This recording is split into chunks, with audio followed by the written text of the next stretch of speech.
చూపులకెన్నడు దొరకనిది రంగు రూపు లేని మది రెప్పలు తెరవని కన్నులకు స్వప్నాలెన్నో చూపినది వెచ్చని చెలిమిని పొందినది వెన్నెల కళగల నిండుమది కాటుక చీకటి రాత్రికి బాటను చూపే నేస్తమది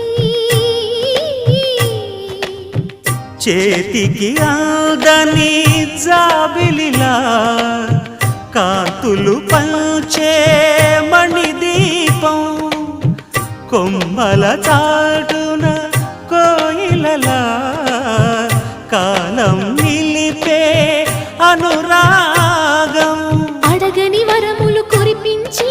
అమృత వర్షిణి అనిపించే అమూల్యమైన పెన్నిధి శుభోదయాల సన్నిధి మనస్సనేది అహో